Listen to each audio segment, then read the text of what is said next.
Hello everyone. In the previous lecture, we complete exercise 1.1. First point quartile. Now today, we are going to learn second decile and percentiles. See, the chart is same. That means formulas are similar. See, for first raw data, formula of quartile, value of I into n plus 1 by fourth observation. Similarly, formula of decile, I into n plus 1 by 10th observation, and I into n plus 1 by 100th observation is the formula of percentile. मैंने पहले भी explain किया है ये same chart. Again मैं repeat कर रही हूँ कि रॉ डाटा के लिए फॉर्मूला सेम है, क्वार्टाइल, डिसाइल, परसेंटाइल, बस डिनोमिनेटर चेंज होगा 4, 10 एंड 100. वैसे ही अनग्रुप फ्रिक्वेंसी डिस्ट्रीब्यूशन का भी फॉर्मूला सेम है, बस यहाँ पे स्मॉल एन की जगह पे कैपिटल एन आएगा हर एक में और डिनोमिनेटर चेंज होगा. क्वार्टाइल में 4, डिसाइल में 10, परसेंटाइल में 100. एंड ग्रुप फ्रिक्वेंसी डिस्ट्रीब्यूशन का भी फॉर्मूला सिमिलर है, बस यहाँ पे चेंजेस कहाँ पे होंगे, डिनोमिनेटर 4, 10, 100. बाकी सब फॉर्मूला सिमिलर है क्वार्टाइल, डिसाइल एंड परसेंटाइल में. तो जिस टाइप का आपका एग्जाम्पल है वो कौन से डाटा का एग्जाम्पल है वो देख के आपको डिसाइड करना है फॉर्मूला कौन सा लिखना है. Now see the exercise 1.2. Same example है. फर्स्ट यहाँ पे डाटा सेम लिया है लेकिन मैंने ये नंबर्स चेंज किए हैं. ठीक है, तो मैं डिफरेंट एग्जाम्पल सॉल्व करके दिखाती हूँ, आप एक्सरसाइज में से सॉल्व करो. Here we calculate D7 and P30 for the following data. मतलब 7th डिसाइल हमें फाइंड आउट करना है और 30th परसेंटाइल फाइंड आउट करना है. डाटा दिया है. So first step, first we arrange the data in ascending order. तो ये जो डाटा आपको मिक्स दिया है उसे मैंने अरेंज किया असेंडिंग ऑर्डर में. ठीक है, सबसे मिनिमम पहले और सबसे मैक्सिमम नंबर लास्ट में. नंबर्स अगर काउंट करोगे there are 10 numbers. So here small N equal to 10. Now the first question D7, compute D7. So here we write formula of D7. So formula of D7, value of 7 into n plus 1 by 10th observation. तो n plus 1 by 10th observation same ही रहेगा, लेकिन यहाँ पे D7 पूछा है तो यहाँ पे 7 इंटू हो जाएगा. यहाँ पे अगर D8 पूछा है तो यहाँ पे 8th होगा. तो डिसाइल्स हमें पता है 1 से लेकर 9 तक ही होते हैं. 9 से आगे D11, D12 आप फाइंड आउट ही नहीं कर सकते.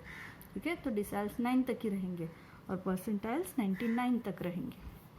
अब n की वैल्यू यहाँ पे सब्स्टिट्यूट करेंगे. So value of 7 into 10 plus 1 by 10th observation. बहुत स्टूडेंट 10 को यहाँ पे कैंसिल कर देते, तो वो गलत है क्योंकि यहाँ पे प्लस साइन है.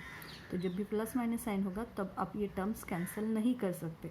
अगर इनटू होता तो ये 0 0 आप कैंसिल कर देते, लेकिन यहाँ पे प्लस साइन है तो आप ये कैंसिल नहीं कर सकते. So 10 plus 1 by 11 by 10. So 7 into 11 by 10th observation. Value of, तो 11 to 7 you know that 77 by 10th observation. तो 77 by 10th that means value of 7.7th observation. ठीक है, तो 7.7. अब राउंड फिगर नहीं मिली है तो सेम प्रोसीजर हम कैसे सॉल्व करते हैं, इस नंबर को स्प्लिट करेंगे. So value of 7th observation plus 0.7. Point के पहले का नंबर यहाँ पे लिखा, पॉइंट के बाद का नंबर यहाँ पे लिखा. अब 7.7 ऑब्जर्वेशन किन दो ऑब्जर्वेशन के बीच में आएगा, 7th एंड 8th के बीच में. So here we write value of 8th observation minus value of 7th observation. तो इन दोनों बीच ऑब्जर्वेशन के बीच में आएगा 7.7, तो इसलिए हमने इसे स्प्लिट कर दिया. अब देखो 7th ऑब्जर्वेशन कहाँ पे देखना है, जो डाटा आपने अरेंज किया है. 7th observation is 70 and 8th observation is 72. So 7th observation 70, 72 minus 70. ठीक है, 8 की जगह पे 70 लिखा, 7th की ऑब्जर्वेशन पे 70 लिखा. अब इसे सिंप्लीफाई करो.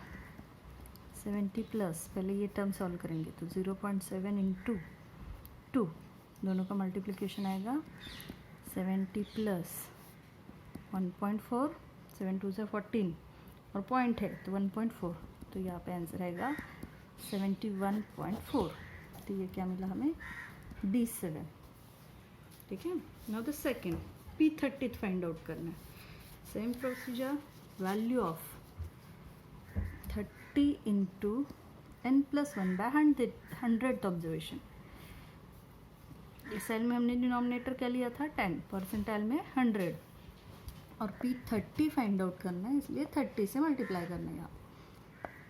सेम प्रोसीजर, n की जगह पे 10 पुट करो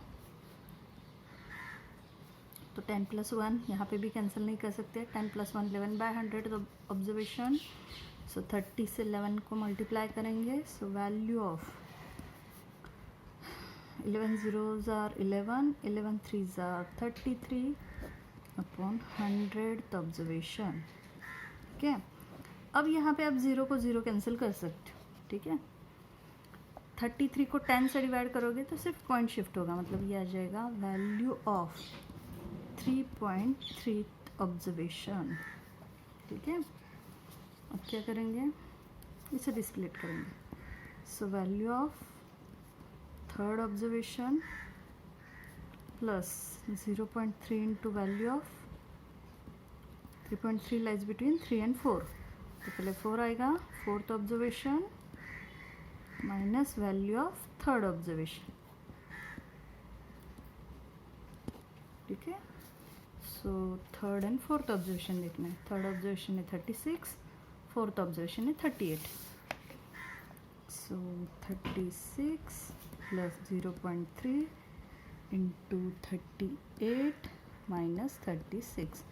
सब्सट्रैक्शन आ जाएगा 2.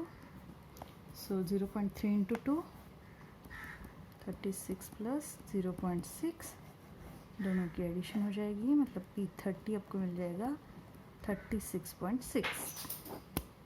सो हियर वी गेट 30 परसेंटाइल. जैसे क्वार्टाइल हमने फाइंड आउट किए थे, सेम वैसे यहाँ पे डिसाइल एंड परसेंटाइल मैंने फाइंड आउट करके दिखाया फॉर रॉ डाटा. ठीक है, now similar question for ungrouped frequency distribution. So see this is the example of ungrouped frequency distribution, जिसमें आपको xi दिया है, fi दिया है. फाइंड आउट क्या करना है, Q1, D2 एंड P95. तो जब भी अनग्रुप फ्रीक्वेंसी डिस्ट्रीब्यूशन दिया जाता है तो सबसे पहले हम क्या करते हैं, टेबल प्रिपेयर करते हैं. इस टेबल में xi, fi and cf. cf means cumulative frequency. तो जो पहला कॉलम दिया है वो xi है, दूसरा कॉलम fi है, तो cf फाइंड आउट करेंगे. 14 as it is, 14 plus 20 34 plus 13 47 plus 19 66 plus 13 plus 18. So here we get capital N equal to 110. अब फाइंड आउट क्या करना है, सबसे पहले Q1.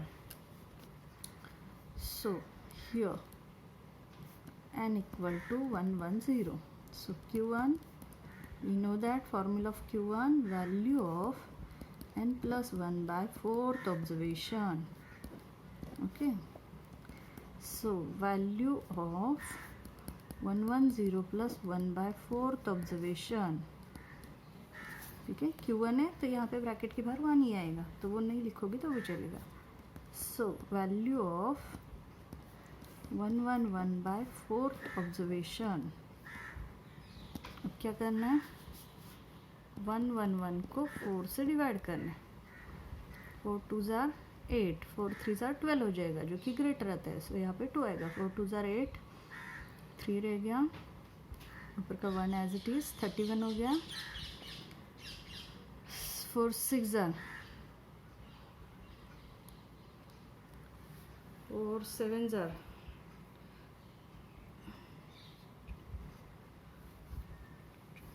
8 4s are 32 आता है, जो कि ग्रेटर है. तो 4 7s आ जाएगा 28. ठीक है, सो 28 मतलब यहाँ पे 3 आ जाएगा. फिर से 3 आ गया, फिर से पॉइंट लोगे तो ये 30 बन जाएगा. फिर से 7 आ जाएगा, फिर ये 2 बन जाएगा, 20 हो जाएगा, तो यहाँ पे 5 आ जाएगा, 27.75. Okay, so here we get value of 27.75th observation. ठीक है। अब हम क्या करेंगे, इसे स्प्लिट नहीं करेंगे क्योंकि ये अनग्रुप का एग्जाम्पल है। तो 27.75 से ग्रेटर नंबर कौन सा है, 34 है, ठीक है। 27.75 से ग्रेटर 34 है, तो 34 की xi की value 4. So here we get q1 equal to 4.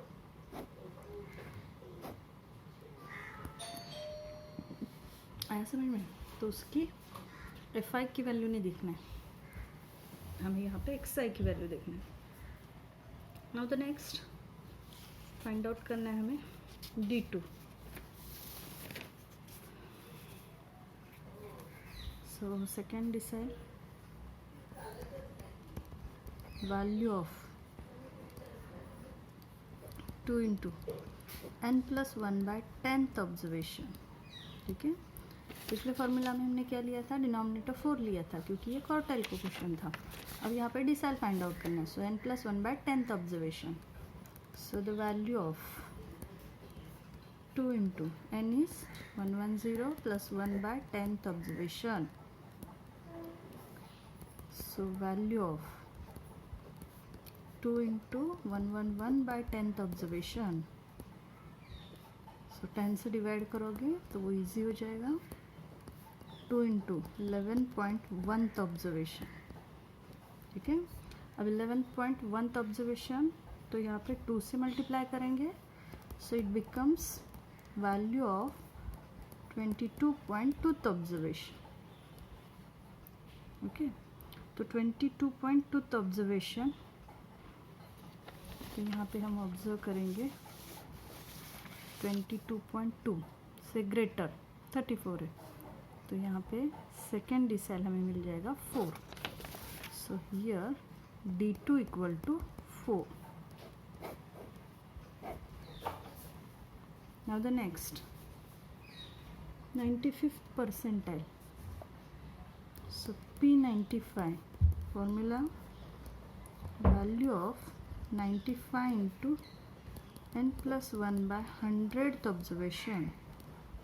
अब यहाँ पे चेंजेस क्या है, सिर्फ डिनोमिनेटर 100 बन जाएगा.